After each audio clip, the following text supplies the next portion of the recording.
राधे राधे। कुंज बिहारी श्री हरदास। आज हम सभी पुरुषोत्तम मास महात्म की संपूर्ण कथा के अंतर्गत 14वें अध्याय की कथा का श्रवण करेंगे। आप सब अपना ध्यान बांके बिहारी जी महाराज के श्री चरणों में केंद्रित करें और पूरी कथा का आनंद लें।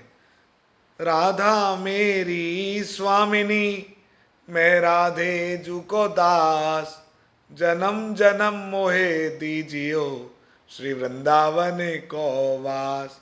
वृंदावन सो वन नहीं, नंद गाँव सो गाँव, बंसी बट सो बट नहीं, कृष्ण नाम सो नाम।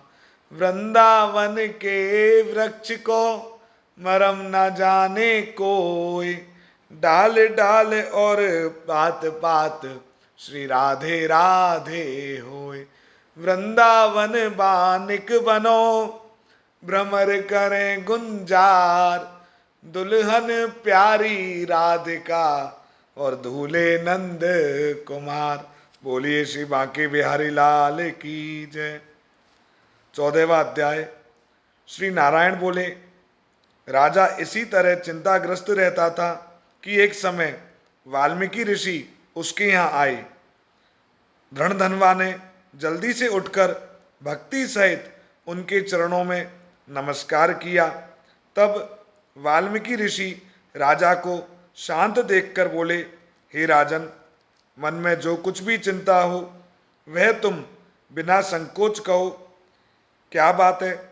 धनधनवा ने कहा, महाराज, आपके चरणों की कृपा से सब सुख है, परंतु हे विदन, एक बड़ा भारी संदेह मेरे मन में है। वन के तोते के मुख से लगे हुए शूल को आप दूर करिए। वाल्मीकि ऋषि राजा के यह वचन सुन बोले, हे राजन, पूर्व जन्म में तुम द्रविड़ देश में ब्राह्मण के घर में ताम्रपर्ण के किनारे उत्पन्न हुए थे। तुम्हारा नाम सुदेव था। तुम अत्यंत धार्मिक, सत्यवादी, जितना मिले उतने में ही संतुष्ट थे। तुम्हारी स्त्री उत्तम गुणों वाली गौतम ऋषि की पुत्री गौतमी नाम से विख्यात थी। गृहस्थ आश्रम के धर्म में चलने वाले सुदेव को कितना ही काल व्यतीत हो गया, परंतु उसके संतति नहीं हुई।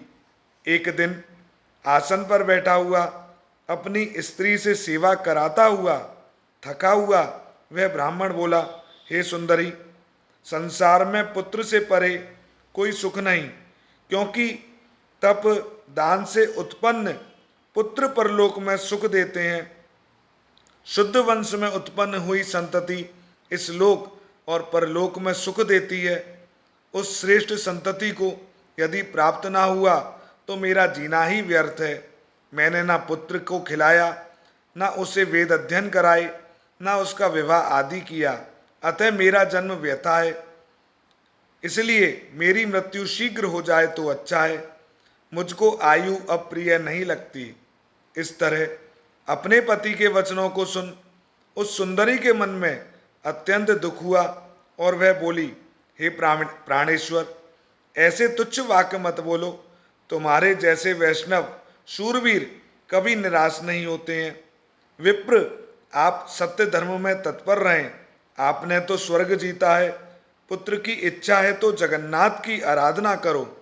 वह ब्राह्मण अपनी धर्मपत्नी के ऐसे वचन सुन निश्चय के साथ ताम्रपर्णी नदी के किनारे चला गया।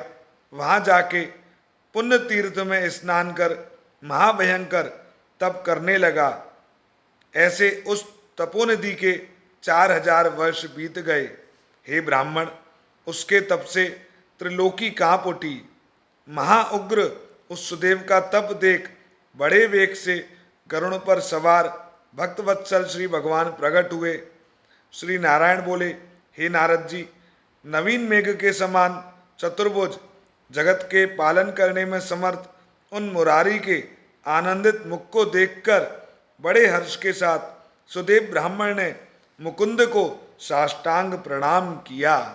बोलिए श्री बांके बिहारी लाल की जय। हम सब ने आज 14वें अध्याय की कथा का श्रवण किया। श्री बांके बिहारी जी महाराज की असीम अनुकंपा हम सभी पर सदैव बरसती रहे और आप सब इस वीडियो को भी ज़्यादा से ज़्यादा शेयर करें ताकि अन्य भक्त भी कथा का आनंद लें और वो भी इस पुरुषोत्तम मास का जो महात्म होता है उसको सुनकर अपने आप को धन्य करें। श्री कुंज बिहारी श्री हरदास।